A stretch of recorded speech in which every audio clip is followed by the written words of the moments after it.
Good afternoon to all doctors. I am Dr. Firdaus Alam, Talapkata, Hyderabad.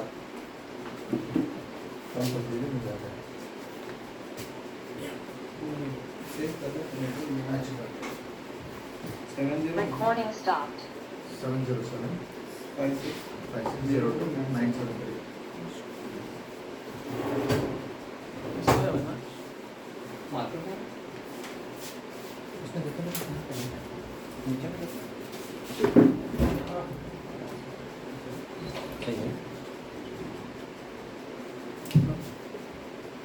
एक और है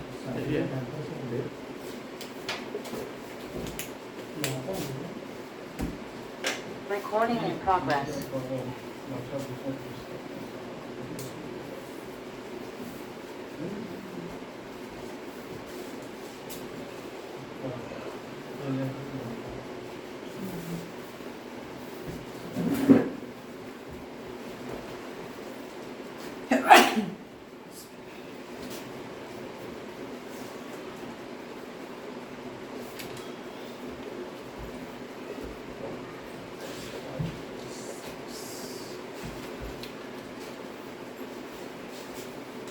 आज का जो टॉपिक्स है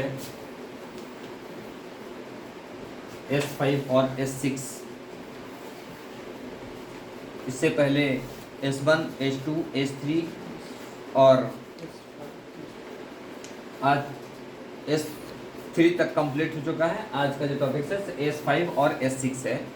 इससे रिलेटेड जो प्रोटोकॉल बताया जाएगा जो कि बहुत इम्पोर्टेंट और S5 से रिलेटेड रहेगा।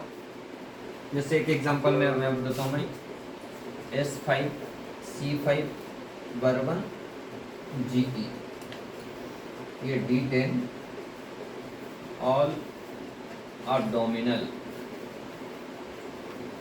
पेन, एज वेल स्पास्मोडिक बोल सकते हैं, स्पास्मोडिक ड्रॉप जो बोल सकते हैं या रेमेडी बोल सकते हैं। स्पास्मोडिक से रिलेटेड ये होता है कि जितना भी एब्डोमिनल पेन जो होता है वो स्पास्मोडिक के तौर पर उसको बोला जाता है उसको। तो S5 में भी आपका टोटल प्लांट जो है तो टोटल प्लांट 9 ही है, लेकिन उसमें 8 को मैं स्टडी पहले से करा चुका हूँ मैं, जिसमें पॉचुलेरिया हो गया, हाइड्रेस्टिस हो गया, नेस्टेटियम हो गया, सिमिलैक्स हो गया। उसी तरह से 8 को ऐड करने के बाद एक को चेंज किया गया है जिसका नाम है बर्बेरी वल्गैरिस। बर्बेरी वल्गैरिस को एक तरह से उसको स्टोन ब्रोकर बोला जाता है। नहीं, स्टोन ब्रोकर का मतलब स्टोन को तोड़ने के लिए बहुत इम्पोर्टेंट मेडिसिन होता है उसका। तो इसलिए कि किसी भी रीनल से रिलेटेड हो तो उसमें फर्स्ट पॉइंट माना जाता है S5 को, यानी किडनी में स्टोन कहीं पे भी आकर के अटैक है, एडजस्ट हो चुका है, तो उसमें S5 का फर्स्ट रोल होता है, जिसमें S5 को और बॉल बहुत होता है। S5 मोटर, नर्व और सेंसरी नर्व। अभी इसमें देखिए, जबकि हम इसके पिछले क्लास में S3 को बताया गया था सेंसरी नर्व। दोनों में इतनी अच्छी खासियत है, इतनी ताकत रखने वाली चीज है कि अगर हम S5 को अगर पॉजिटिव देते हैं तो हमारा मोटर पे काम करता है, और अगर इसी को अगर लाइटर में जाते हैं तो हमारा ये नर्वाइन का काम करता है। जब उसी तरह से S3 को अगर पढ़ते हैं तो अगर पॉजिटिव में देते हैं तो सेंसरी नर्व का काम करता है, और निगेटिव में देते हैं तो मोटर नर्व काम करता है। सोच लीजिए दोनों में कितना अच्छा कंपेयर किया गया है। S5 के बारे में अगर पढ़ा जाए तो कोई ऐसा डिजीज नहीं है कि जिससे बच सकता है। बहुत बड़ी टॉपिक है इसका मैं फिर भी मैं कम से कम समय में और बेहतर से बेहतर मैं इसको स्टडी कराने, डिटेल कराने के लिए चाहूँगा मैं। तो S5 मोटर नर्व पॉजिटिव में डालने पर काम करता है, और अगर निगेटिव में डालेंगे हम तो नर्वाइन पे काम करता है। नर्वाइन का मतलब यानी कहीं पे भी नर्व में रिफ्लेक्शन हो सकता है, यानी नर्व का रिलेटेड, यानी साइटिका पेन हो गया, न्यूरोलेजिया हो गया, ब्रेन का हो गया, स्किन का हो गया, कहीं पे भी पैरालिसिस हो गया, गॉट हो गया, आर्थराइटिस हो गया, रिमेटाइज्म हो गया, इंटेस्टाइनल प्रॉब्लम हो गया, कहीं पे भी आपको अगर देखा जाए तो इसमें नर्वाइन में आपको यह काम करेगा। आपको जी लाइटर में अगर पॉजिटिव में आपको मेन रेमेडीज बताया जाता है, आपको बताया गया आपको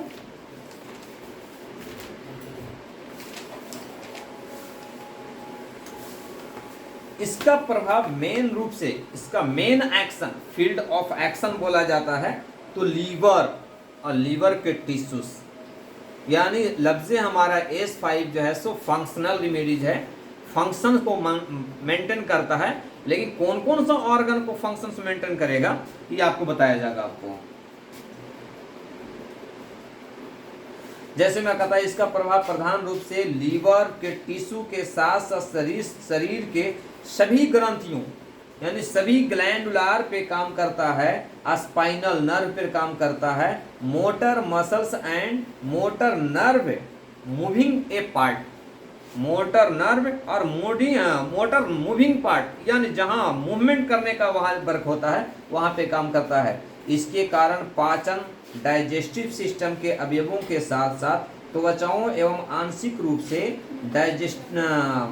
फंक्शनल इसका काम करता है, यानी डाइजेस्टिव सिस्टम का फंक्शनल काम करता है, स्ट्रक्चरल भी काम करता है ये और फंक्शनल भी काम करता है, दोनों में काम करता है ये। कहता उसके बाद यह मेडिसिन या रेमेडी हमारे सबसे अच्छी ग्रंथि प्रभावी glandular gland, any type of gland, हमारी बॉडी में कितने ग्लैंड्स है, सबसे बड़ा ग्लैंड समाना माना जाता है आपको स्किन, यानी इसका वर्क जो है सो स्किन पर बहुत अहम इसका रोल है। जैसा सूरियासिस हो गया, रिंग बॉर्म हो गया, रैसेस हो गया, यूर्टिकारिया हो गया, ईचिंग हो गया, फंगल हो गया, ये जितने भी रहेगा उसमें पूरे में काम करता है। कहता है फंक्शनल रेमेडीज है ग्लैंडुलार पीतनाशक एंटीविलियस, मैं पहले बता चुका था कि लिम्फेटिक टेम्परामेंट और सैंग्विन टेम्परामेंट, उसके बाद बिलियस टेम्परामेंट और नर्वाइन टेम्परामेंट। तो जो बिलियस होता है, जिस पेशेंट को, जिस व्यक्ति को अगर हम S1 देते हैं और S1 देने के बाद हमारा कुछ एग्रीवेट होता है यानी कुछ बॉडी हीटेड महसूस होता है, तो हमारा उसके लिए एक अच्छी मेडिसिन आपको लोड कर सकते हैं, उसको हम S5 चेंज कर सकते हैं, रिप्लेस S5 को हम डाल सकते हैं उसमें। उसके बाद कहता है बिलियस हेलिकोप्लास्टिक, यानी हेलिकोप्लास्टिक मतलब होता है जख्म को, जो जख्म हील नहीं हो रहा है, पुरानी हो चुका है, जैसे गैंग्रेन के टाइप का हो गया, इंजूरी हो गया लेकिन क्रॉनिकल डिसऑर्डर में चला गया है, तो उसमें बहुत इसका अहम रोल होता है। उसके बाद कहता है हेलिकोप्लास्टिक, कॉग्लिक्स, एंटीविलियस, इमुलेंट मतलब यानी होता है मुलायम करने वाला, कहीं पे भी हार्ड हो गया जैसा ट्यूमर हो गया, लिपोमा हो गया, फैट बॉल हो गया, गांठे के जैसे पड़ने का सिम्टम दिख रहा है, तो हमारा वो यहाँ पे बहुत अहम रोल होता है इसका। उसके बाद कहता है न्यूट्रेटिव का मतलब हमारा न्यूट्रिशन पहुंचाता है, जहाँ पे एनर्जी की वर्क होती है, एनर्जी अगर कम काम कर रहा है, एनर्जी नहीं मिल रहा है, वीकनेस महसूस हो रहा है, वहाँ पर बहुत अहम रोल होता है इसका। उसके बाद कहता है न्यूट्रेटिव। उसके बाद अनपैरेलल आर्थराइटिस, पथरीनाशक, यानी अगर कहीं पे किडनी में स्टोन हो रहा है तो बहुत अहम इसका रोल होता है। उसके बाद कहता है एंटीस्फेलोगेटिक, यानी जहरबाद, यानी जहर को भी निकालने का काम करता है, क्योंकि सबसे पहले हमारे कोई पॉइजन लेते हैं तो सबसे पहले हमारा डाइजेस्टिव सिस्टम को ही रिफ्लेक्ट करता है, अटैक करता है, वो कंडीशंस में भी हमारा इम्पॉर्टेंट रोल होता है। कल की बात है, एक पेशेंट आया था, उसको एसिडिकल, गलती से एसिड पी गया था, जिसको एसोफेगस में बहुत बड़ा प्रॉब्लम होता, कोई भी चीज़ खाते ही उसको वॉमिटिंग हो जाता था, जिसको S5, S10, C10, F1, वर्बन Y दिया गया तो बहुत अच्छा रिलीफ मिला इसको। S5, S10, C10, F1, वर्बन Y क्योंकि बाई हमारा एक इम्पॉर्टेंट इंटेस्टाइनल रेमेडीज होता है और वर्बन हमारा जो है सो स्पास्मोडिक रेमेडीज होता है और F1 हमारा नर्वाइन रेमेडीज होता है और एस्टेन और सीटेन हमारा एक इम्पॉर्टेंट आपको इंटेस्टाइनल रेमेडीज होता है और S5 जो हमारा है ग्लैंडुलर रेमेडी होता है जो कि हमारा पॉजिटिव देने पे मोटर नर्व और नेगेटिव देने पे नर्वाइन रेमेडीज के रूप में हमारा लीवर को बहुत बेहतर मेंटेन करता है ये। उसके बाद कहता है एंटी कैंसर्स, एंटी ट्यूबरकुलोर। अब देखिए अब कहा जाता है कि एंटी ट्यूबरकुलोर, एंटी का मतलब अगेंस्ट और जो भी डिजीज को उसमें ऐड किया जा रहा है उसके विपक्ष में काम करने वाला, उससे लड़ने के काम करने का काम करता हो। एंटी टीबी, एंटी टीबी यानी एंटी ट्यूबरकुलोसिस, यानी ट्यूबरकुलोसिस में भी इसका मेन अहम रोल होता है। जैसे में टीबी में आप दे सकते हैं S5, C5, A2, P2, BE। ये कंडीशन जो हमारा P2 है बहुत इंपॉर्टेंट होता है। P2 के जगह पे P3, P4, P1 ऐसा ऐड कर सकते हैं। लफ्जे P2 का जो अब जब स्टडी जब करेंगे, डीप नॉलेज जाएंगे, तब आपको मालूम होगा कि P2 एक लंग्स से रिलेटेड बोला जाता है, लेकिन इसका मेन जो वर्क है कहीं पे भी सड़े गले टिश्यू को रिकवर करना। S5 C5 क्या है? S5 C5 A2 P2 BE। अब उसके अगर टीबी के रिलेशन में जाएंगे, आपको रिलेटेड बिलोंग करेंगे, तो उसमें कई कंडीशंस मिलेगा। किसी को कफ नहीं निकलता है, किसी को कफ ज्यादा निकलता है, ड्राई कफ होता है, तो उसके हिसाब से ये हमारा ये आल्ट होता है। ये BE हो सकता है, GE हो सकता है, RE हो सकता है। अब ये आपके पास रहेंगे पेशेंट तो आपको ये मालूम होगा, अगर बलगम ज्यादा निकल रहा है तो हमारा ये दे देना है, ड्राई है तो ये देना है, बिल्कुल कुछ भी नहीं निकल रहा है तो ये दे देना है। तो जिसके कारण से हमारा किसी भी डिजीज को कॉम्प्लिकेटेड जैसो आप उसके डायग्नोसिस के हिसाब से उसको आप बेहतर से ऐड कर सकते हैं। ठीक है, ये होता है। उसके बाद कहता है एंटी ट्यूबरकुलोसिस हो गया। एंटी रूमेटिक, एंटी रूमेटिक लफ्ज कहा गया है। रूमेटिक के मतलब रिमोटाइज में ज्वाइंट का दर्द का, तो ज्वाइंट का दर्द में लफ्ज हमारा एक ही चीज होता है, मसल्स को स्टिफ हो जाना, मसल्स को हार्ड कर जाना। तो हम पहले ही पढ़ा चुके कि ये हमारा S5 एक ऐसा रेमेडीज है कि जो हमारा मसल्स को रिलैक्स करता है, मसल्स को मुलायम करता है। जब मुलायम कर देगा तो हमारा जो स्टिफनेस, ज्वाइंट पेन में जो मूवमेंट होने में जो डिस्टर्ब हो रहा था वो बिल्कुल बैलेंस हो जाता आपको। उसके बाद कहते हैं एंटी रेमेडीज की तरह कार्य करती है एंटी प्यूरिटिक। एंटी प्यूरिटी का मतलब ये होता है कि हमारा किसी भी ब्लड को प्यूरिफाई करना। जब हमारी बॉडी में लिम्फ एंड ब्लड को प्यूरिफाई हो जाता है तो हमारी बॉडी से 80% डिजीज को कवर कर लेने का चांस हमारे ऑटोमेटिकली बन जाती है। उसके बाद कहता है सैंग्विन पर्सन्स, बिलियस पर्सन्स और सैंग्विन पर्सन्स दोनों में काम करने वाली चीज है।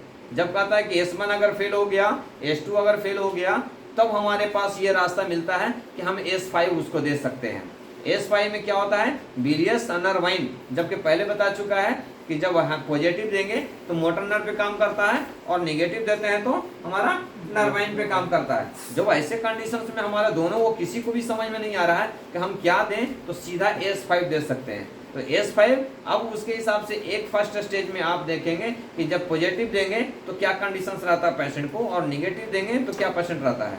अगर दोनों में से किसी को भी सिलेक्ट करें, अगर कुछ एग्रीवेट हो रहा है तो सीधा निगेटिव से पॉजिटिव या पॉजिटिव से निगेटिव।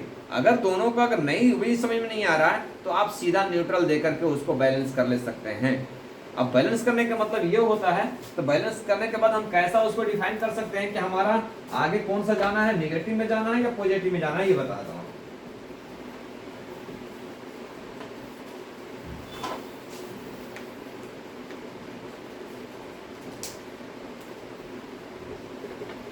S5 को हम न्यूट्रल दिए।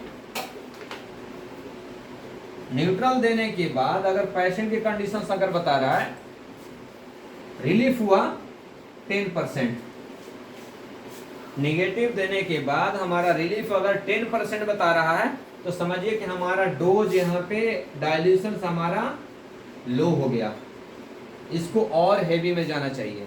तो हेवी में जाना चाहिए, हम न्यूट्रल दे रहे थे तो हम इसको D4 में दे देंगे, हमारा ये कवर हो जाता। अगर ये कह रहा है कि हमारा अच्छी रिकवर हुआ है और अच्छा यानी 40-50% से ज्यादा रिकवर हुआ है, तब हमारा समझिए कि हमारा डायल्यूशन और रेमेडीज दोनों सिलेक्टेड बेहतर है, तो हम उसको और ऊपर में जाएंगे और निगेटिव में जाएंगे। जैसे ही निगेटिव में जाएंगे आपको 60% 70% वर्क करना शुरू कर देगा। जब 70% वर्क करने के बाद ही फर्स्ट स्टेप के बाद 3% अगर रिकवर में आएगा, अगर उन्होंने बोला डॉक्टर साहब जितना था उतना ही रह गया, अब कम नहीं हो रहा, तो फिर उसको फिर लो करेंगे। यानी आपको 30 दे रहे थे तो फिर 20 पे आ जाएंगे, 10 पे आ जाएंगे, 6 पे आ जाएंगे। उसके हिसाब से आप उसको बैलेंस कर ले सकते हैं, आसानी से आपको डायग्नोसिस मालूम हो जाता है उसको। उसके बाद कहता है सैंग्विन पर्सन एवं बिलियस पर्सन दोनों के लिए ये काम करता है। नर्वस पर्सन गिडनेस, अब देखिए S5 का रोल इतने जगह पे है कि बता नहीं सकते। जैसा इंटेस्टाइनल पे हो गया, गिडनेस पे हो गया, आर्थराइटिस पे हो गया, स्किन पे आ गया, रेमेटिज्म पे हो गया, मोटर नर्व पे हो गया, सेंसरी नर्व पे हो गया, मसल्स स्पाज्म हो गया, आस्पास्मोडिक पे हो गया, इंटेस्टाइनल पे हो गया, रीनल कैलिकल पे हो गया, और उसके बाद यूटीआई इन्फेक्शन में भी काम करता है ये। तो इसके बाद चलते हैं आगे। गिडनेस पर S5 का प्रयोग ही में S1 के प्रयोग से कब्जियत होना या चक्कर आना। अगर किसी को गिडनेस आ रहा है या किसी को पेट में कब्जियत है तो हम उसके हिसाब से लीवर के मेडिसिन दिए। सबसे फर्स्ट में हम S1 दिए, और S1 देने के बाद उसको कब्जियत महसूस होने लगा, यानी मोशंस को क्लियर ना होना, पेट फूल जाना, एडजस्टमेंट नहीं होना, जैसा वोमिटिंग जैसे महसूस होना, तो फौरन आपको S1 को क्लोज करके आप S5 दे सकते हैं। उसके बाद कहता है शरीर के सभी नर्व पे और वेन प्लस आर्टरी दोनों पे यह काम करता है। उसके बाद डालकर शरीर के हर अवयवों को लाभदायक तो होता है। जहां S5 लीवर संचालक, पेशियों संचालक, स्नायु, मोटर नर्व पर प्रभाव डालकर शरीर के हर क्षेत्र के अवयवों को क्रियाशील एक्टिव करती है। यानी अगर हम S5 को पॉजिटिव में देते हैं तो बॉडी को जितने भी मोटर नर्व है वो सभी को एक्टिव कर देता है। जब एक्टिव का मतलब मूवमेंट कर देना, उसके वक्त के हिसाब से, उसको ताकत के हिसाब से लफ्ज पूरी कंडीशन से अपने स्टार्ट रखना हो, एक्टिव रखना, जो भी करने का इच्छा हो उसके पूरे मेंटेन में रखना, उसको एक्टिव करती है।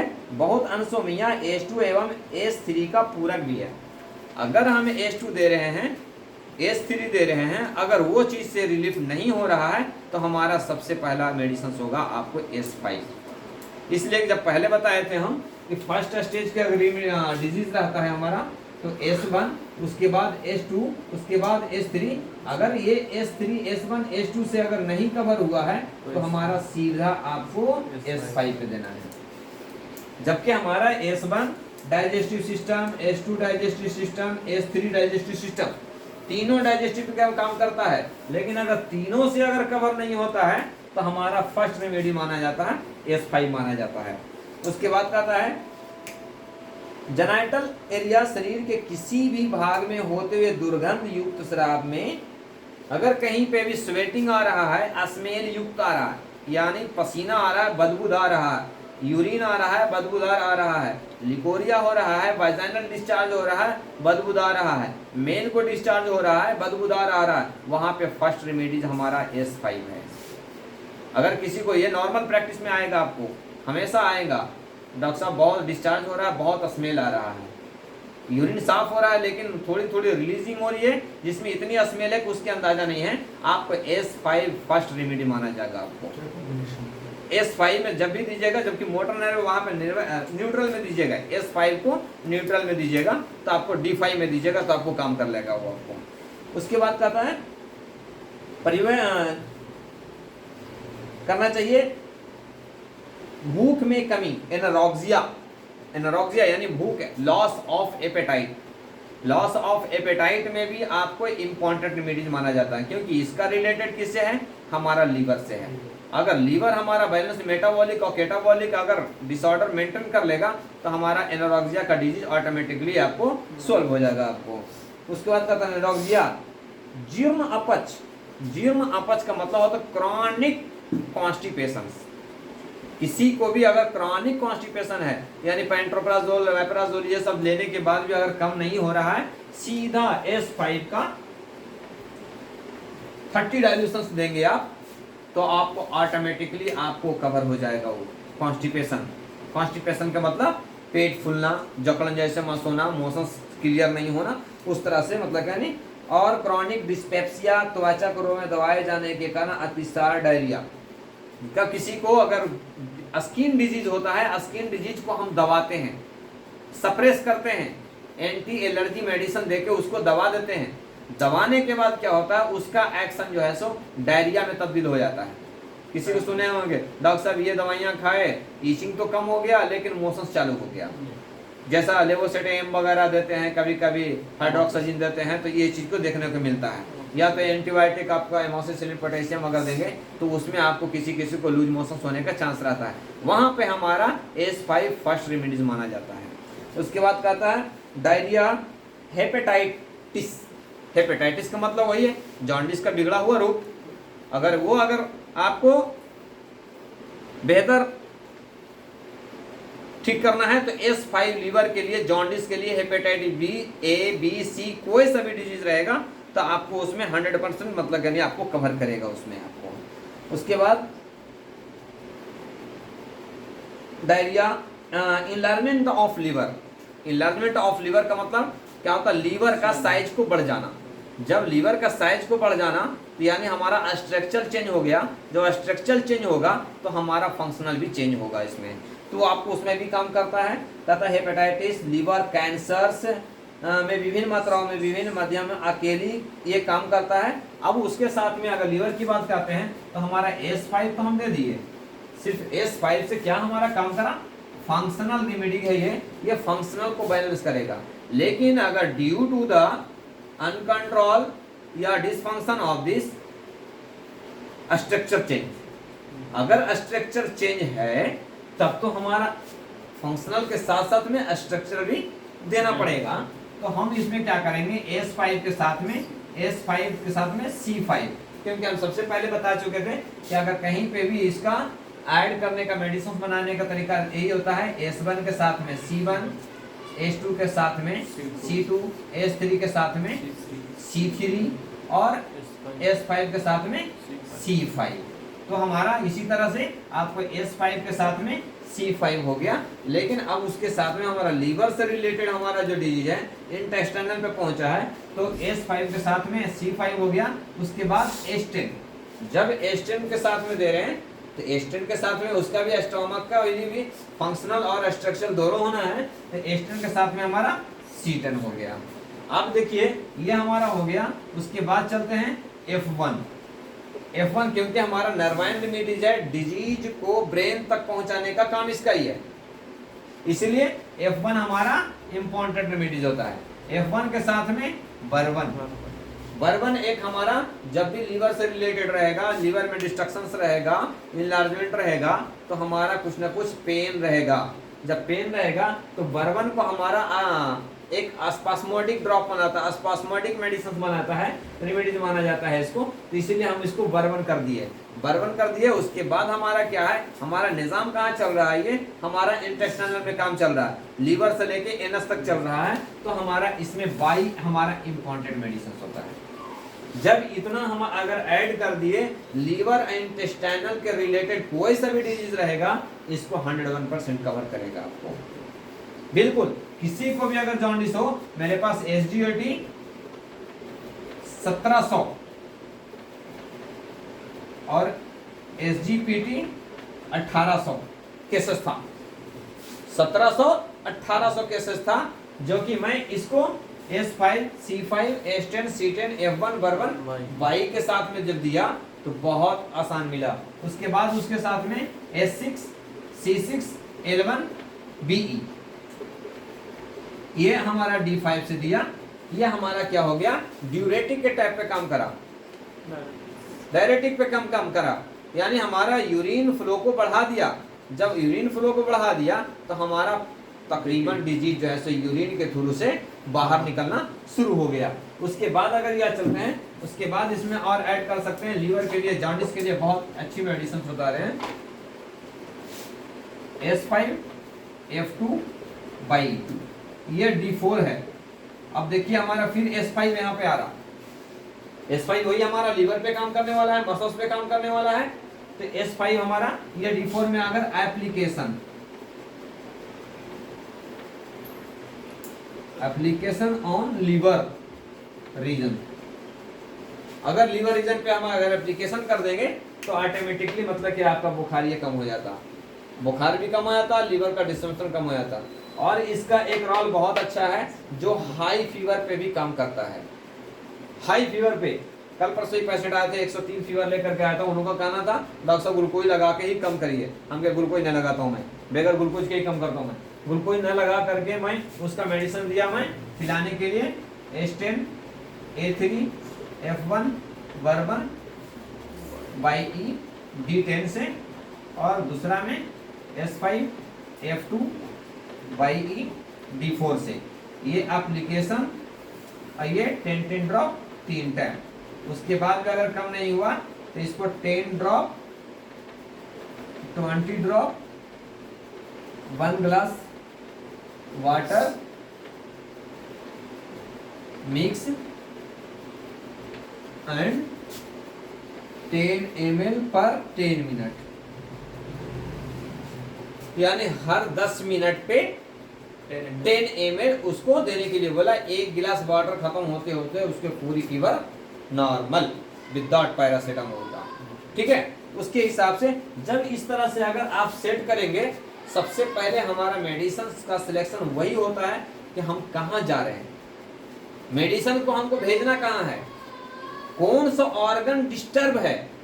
आप मेडिसिन को नहीं देखिए, बीमारी को मत देखिए, सीधा आपको बीमारी बना कहाँ से, स्टार्ट कहाँ से हुआ और पहुंचा कहाँ तक है।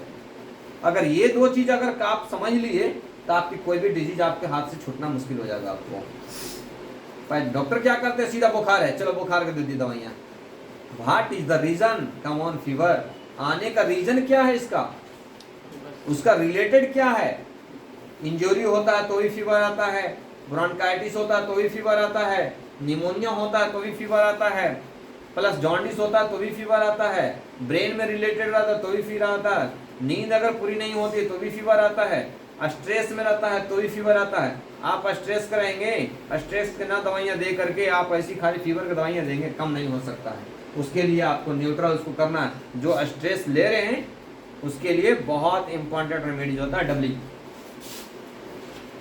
डब्ल्यू एक स्ट्रेसबल रेमेडीज माना जाता है। इसको डब्ल्यू को अगर हम F1 अगर दे देते हैं, आपको नींद को मेंटेन कर लेता है, बॉडी में जलन को नॉर्मल कर लेता है, मेल को एजुकेलेशंस को नॉर्मल कर देता है, स्टिमुलेटिंग हार्मोन को बढ़ा लेता है, यानी मेंटेन कर लेता है आपको, पेनिस को इंक्रीज करने में काम आता है। ये उसका सेक्सुअल रेमेडीज में माना जाता है। ये डब्ल्यू सिर्फ डब्ल्यू सेकंड एडिशन दीजिए, मैं रिसर्च कर देखा हूँ, सिर्फ W second edition. Second edition का मतलब 1/47 से सेकंड एडिशन। ये आपको मालूम है ना, सेकंड एडिशन बोले तो सेंटीमल में, अगर D4 D5 बोले तो डेसिमल में। तो आपको ये सेंटीमल में अगर डब्ल्यू सेकंड एडिशन से 5 ड्रॉप 3 टाइम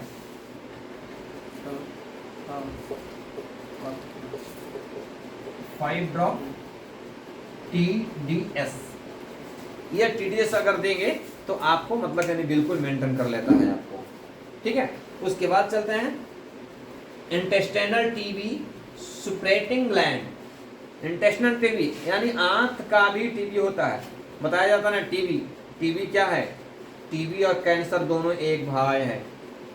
फर्स्ट स्टेज को टीबी बोला जाता है, सेकंड स्टेज को कैंसर बोला जाता है। इसीलिए कभी टीबी एक जगह नहीं होता है।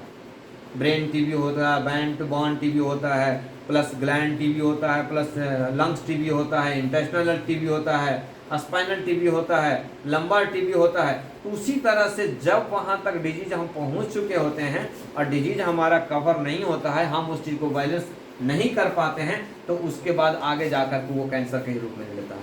तो यानी एनी टाइप ऑफ टीबी। कल भी एक पेशेंट आया, वो माउथ कैंसर के पेशेंट आया है। अब उसका भी मतलब कि एक तरह से टीबी का बिगड़ा हुआ रूप है, वो ग्वाइटर में आ गया है। वो ये ग्वाइटर पकड़ लिया पूरा, ये ग्लैंड आ गया, ये सप्रेस हो गया, अब यहाँ हो करके यहाँ से पास इसको बाहर निकल रहा है। ठीक है, तो उसके हिसाब से आपको gland enlargement of liver cancer, intestinal TB, suppurating gland, goitre, bland piles. अब देखिए यहाँ पर आ रहा ब्लैंड पाइल्स। पाइल्स में आ गया तो पाइल्स में तीन ब्लाइंड, दो मेन रिम माना जाता है, ड्राई पाइल्स और ब्लीडिंग पाइल्स। ड्राई पाइल्स को ही ब्लीडिंग पाइल बोलते हैं, ब्लाइंड पाइल बोलते हैं। और ब्लाइंड पाइल का मतलब कि उसमें ब्लड नहीं आता है, और ब्लीडिंग पाइल में ब्लड आता है।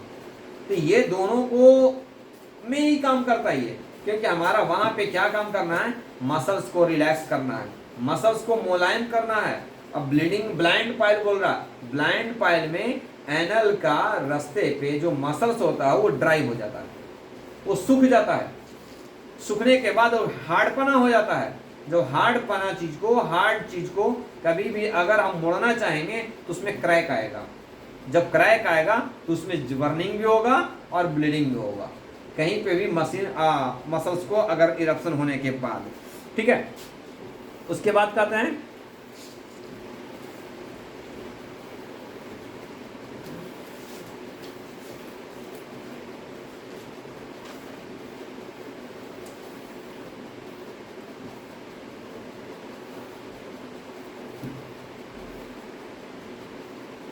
कट गया डॉक्टर साहब प्रोसेस साहब। नहीं, ये तो रिकॉर्डिंग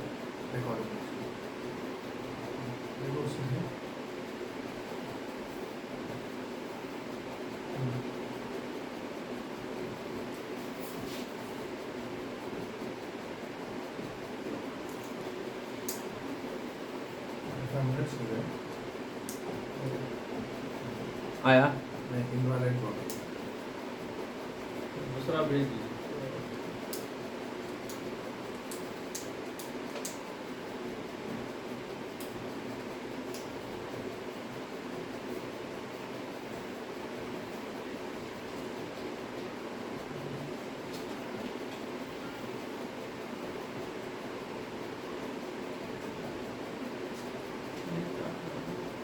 नहीं है क्या?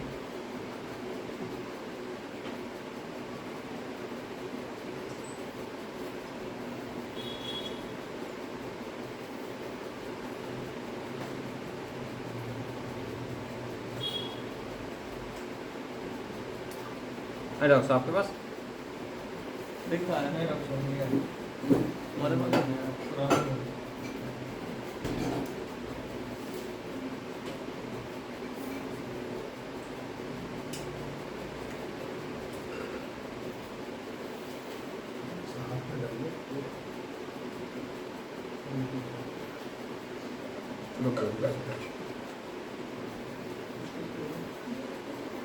Pattern gland, goitre, granular conjunctivitis of the retinal ulcers. यहाँ पे आँख पे भी हमारा रिलेटेड होता है इसका मेन, क्योंकि हमारा ये जो S5 का रिलेटेड लफ्जे हमारा सॉफ्ट टिश्यू पे वर्क करता है। तो सॉफ्ट टिश्यू हमारा जहाँ जहाँ ऑर्गन पे है वहाँ पे इसका मेन एक्शन होता है। अब ग्लैंड पे भी सॉफ्ट रहता है, इंटेस्टाइनल पे भी सॉफ्ट रहता है, लंग्स पे भी सॉफ्ट रहता है, हार्ट पे भी सॉफ्ट रहता है, ऑस्ट्राइटिस में भी जो रहता है वो हमारा कार्टिलेज बोन के जो रिलेटेड रहता है उसके एरिया में जो रहता है उस सॉफ्ट में ही माना जाता है। स्किन हमारा सॉफ्ट हो गया। तो यानी कहीं पे भी अगर सॉफ्ट की बात आती है, आँख में भी हमारा, ब्रेन में भी हमारा, ब्रेन में हमारा क्या कर रहा है, मोटर नर्व और सेंसरी नर्व दोनों पे कम करने वाला है। तो वो चीज़ को मतलब ये हमारा ये मेंटेन करता है। एब्डोमिनल कोलिक अभी बताए थे हम आपको, S5C5 GE एब्डोमिनल कोलिक, यानी पेट में कोई सा भी दर्द अगर रहेगा तो आपको बहुत इंपॉर्टेंट मेडिसिन होता है। एक आपको ट्रिक बताते हैं आपको एब्डोमिनल पेन के लिए बहुत अच्छी मेडिसिन है। Abdominal colic, कोलिक पेन कितना भी आपको सीवियर पेन रहे, एक ही काम कीजिएगा, बर्बन और वाइन, एक ड्रॉप और एक ड्रॉप, ये दोनों जो है सो अम्बिलिकल में डालना है। अगर अम्बिलिकल में अगर डाल दिए तो आपको मिनिमम आपको 5 मिनट में स्टमक पेन कम हो जाता है।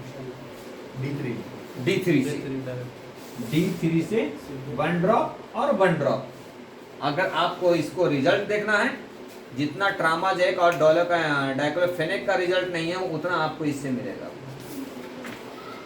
अगर इससे भी अगर बहुत ज़्यादा अगर इसका मतलब यानी यूबी जंक्शन में अगर स्टोन फंसा हुआ है, बिल्कुल नहीं अगर निकल रहा है, समझ में नहीं आ रहा है हम क्या करें, तो उसमें आपको S1, L1, A3, F1, W ये आप D5 से लीजिए। D5 से लेने के बाद इसमें S6 का 5 ड्रॉप डाल दिएगा। S6 का इसमें अगर 5 ड्रॉप डाल दिए और इसको कैसा करेंगे, ये पूरे को या तो फिर 2 ऑप्शन से कर सकते हैं, ये आपको 10 ड्रॉप TDS डाल सकते हैं बनाने के बाद, या तो फिर इसको और बेहतर आप लाइटर में जा सकते हैं 100 ml में S6 C6 F1 bourbon by और GE, ये 2 ड्रॉप 100 ml में डाल दीजिए। 100 ml में डालने के बाद इसको 10 ड्रॉप 10 मिनट पे, अगर डाल देंगे आपको हर 10 मिनट पे, क्योंकि पेशेंट की तकलीफ जब बढ़ती है तो उनको टाइम बहुत देर से गुजरता है, तो उस चीज को मेंटेन करने के लिए आप अगर 10 मिनट में अगर एक कैप दिए तो फिर अगला वो 10 मिनट को वेट कर रहा है कि हम 10 मिनट होगा तो फिर सेकंड डोज लेंगे। अगर आप बोल दीजिए कि दिन भर में 3 बार लीजिए, अगर 6 घंटे पे लेना है या 4 घंटे पे लेना है, तो 4 घंटे आपका वेट नहीं कर सकता हो। उसके दरमियान में अगर कम हो गया तो आपका वाह है, नहीं तो आपके हाथ से वो निकल जाएगा। तो वो चीज़ को हम मेंटेन करने के लिए सबसे पहले हम क्या करेंगे, इस तरह से बना करके उसको हर 10 मिनट पे 10 ml देंगे, तो नर्वाइन रेमेडी जब जाएगा तो बहुत जल्दी कवर करेगा वो। अब नॉमिनल पेन के लिए अगर यूरेटर में या किडनी में कहीं पे भी अगर कंजेशन हो गया, कहीं फंस गया है स्टोन, मतलब यानी उसका एडजस्ट हो गया, यूरिन भी फ्लो नहीं हो रहा है, तो हमारा S6 और C6 जो है सो हमारा किडनी को मेंटेन कर लेता है। अगर ये मालूम है कि किडनी में है तो S6 C6 बहुत बेहतर रेमेडी जाता है। अगर S6 C6 अगर दे देने के बाद भी हमारा मालूम हो रहा है कि हमारा किडनी से नीचे साइड में आ रहा है, तो समझिए हमारा यूरेटर में आ रहा है, तो हमको इसमें C17 ऐड कर सकते हैं यूरेटर में देने के लिए। अगर यूरेटर का दे दिए, हमारा वहां पे उसका रिलैक्सेशन हो जाता, आपको स्टोन बाहर निकल जाता, आसानी से निकल जाता। उसके बाद एब्डोमिनल के आने के बाद आता है एलिफेंटाइटिस। ये है ना, हाँ, इसका एक photo S1 L1 A3 F1 W D5 से बनाना है। D5 से बनाने के बाद S6 का 5 ड्रॉप डाल देना है इसमें, ये D3 से देना है इसको। ये डाल देने के बाद अब देखिए हम इसको न्यूट्रल कर रहे हैं और ये हमारा पॉजिटिव डाल रहे हैं, अकेले ये 5 ड्रॉप डाल रहे हैं, ये पॉजिटिव डाल रहे हैं, इसका न्यूट्रिशन दे रहे हैं। हम कहाँ डाल रहे हैं कि ये हमारा इससे मालूम हो जा रहा है। S6 डाल दिए तो अलग जगह पे काम करा, S2 डाल दिए तो अलग जगह पे काम करा, S1 डाल दिए तो अलग जगह पे काम करा, तो ऑलरेडी S1 तो है इसमें, S1 डालने की जरूरत नहीं है। C1 डाल दिए तो अलग काम करा, बर1 डाल दिए तो अलग काम करा, आपको P1 डाल दिया तो अलग काम करा, हर जगह पे। यानी बताया था आपको इससे पहले बेस 1 और बेस 2, ये इतने इम्पोर्टेंट रेमेडीज है इसका कि आपको कोई भी डिजीज को हम बैलेंस आसानी से कर सकते हैं। ये चीज को हम लेकर के चलना बहुत जरूरी होता है उसमें। उसका आता है एलिफेंटाइटिस। एलिफेंटाइटिस का मतलब जिसको फिल पाँव बोलते हैं, हाथी पाँव जिसको बोलते हैं नॉर्मल लैंग्वेज में, जिसका मतलब यानी पैरों में स्वेलिंग हाथी के जैसा होता है, मोटा हो जाता है। वहाँ पे हमारा जो और मेडिसिन जो पैथी में देते हैं उसको डायरेटिक मेडिसिन देते हैं वाटर फ्लो को बाहर करने के लिए। जब बाहर फ्लो करने के लिए खाली उसको रिलैक्सेशन करेगा, आपको जहाँ से ये पानी आके जमाव बन रहा है उसके बारे में कोई उसका इलाज उसमें नहीं कर रहा वो। उसका था लैरिंगाइटिस, हमारा लैरिंग्स में आवाज़ किसी का चेंज हो रहा है तो भी हमारा S5 इम्पॉर्टेंट रेमेडीज होता है। विभिन्न मात्राओं में विभिन्न माध्यमों में अकेले आवश्यकता अनुसार A1 C1 और कहीं पे भी बुक में आप पढ़ेंगे यही कन्फ्यूजन आता है हमारा। S5 अगर लिख देता है उसके बाद लिखता है ACPL वर। अब बताओ यहाँ पे इस तरह से अगर लिख दिया, इसको ऐड करना है तो हम कहाँ से ऐड करेंगे, कैसा ऐड कर सकते हैं? ये बहुत कंफ्यूजन रहता है, ये बुक का कंफ्यूजन बता रहा हूँ मैं आपको। कभी भी इसको डिटेल अगर पढ़ेंगे तभी मालूम हो सकता है, नहीं तो नहीं मालूम हो सकता है। अब हमको इसको हम थोड़ा क्लियर कर लेते हैं, आप लोगों को समझ में आ जाएगा, ताकि अगर बुक नॉलेज करेंगे तो आपको मालूम होगा कि हम कैसा उसको सिलेक्ट करेंगे रेमेडीज को। देखिए हम कहता है S5 ये ए है, ए में हमारा कौन कौन आता है? A1 आता है, A2 आता है, A3 आता है, A4 आता है, A5 आता है। C हमारा 1 से लेकर के 17 तक आता है। P1 से लेकर के P9 तक आता है। When1 होता है, When2 होता है, Ver1 होता है, Ver2 होता है। तो इस तरह से है ये। अब बताइए हमारा इसमें से कौन देंगे हम? जब हम इसको S5 तो हमारा मेन रेमेडीज मान लिया, लेकिन हमारा अब A1 में हमारा डिजीज कौन सा है? तो हम एक इलाज चलते हैं, हमारा लंग्स का डिजीज लेके चलते हैं। ओके, तब लंग्स में हमारा जो होता है क्या होता है? A2। अभी बताए थे हम S5 के साथ में C5 के साथ में A2। तो A1 ना देकर के हम क्या दिए? A2, क्योंकि हमारा वो वेन से रिलेटेड होता है, तो हमारा A2 दे दिए। अब देखिए C1 तो यहाँ पर हम नहीं दे सकते हैं, यहाँ क्या है हमारा? S5, तो हम क्या देंगे? C5, right. ये C5 हम दे देंगे। अगर C5 दे दिए तो हमारा 3 रेमेडीज हो गया। अब देखिए हमारा ये P क्या हमारा डिजीज है? लंग्स में हमारा क्या हो रहा है? इन्फ्लेमेशन हो गया, वाटर फ्लूइड हो गया, कुछ भी हो गया। मेल है, फीमेल है, नॉर्मल पर्सन है। नॉर्मल के लिए हमारा सीधा P2, राइट। अब P2 दे दिए। अब हमारा देखिए चलता है When1 और Ver1। अब हमारा देखिए उसमें डिजीज कौन सा आ रहा है? क्रॉनिकल डिजीज आ रहा है। तो क्रॉनिकल डिजीज में हमारा When1, ठीक है। जब यहां दे देंगे तो हमारा ये काम हो गया। अब उसके साथ में हमारा उसका कंडीशंस क्या है? पेशेंट का खांसी कैसा हो रहा है? सिस्टम बंद हो गया, उसको ऑफर दूसरा सेव करना।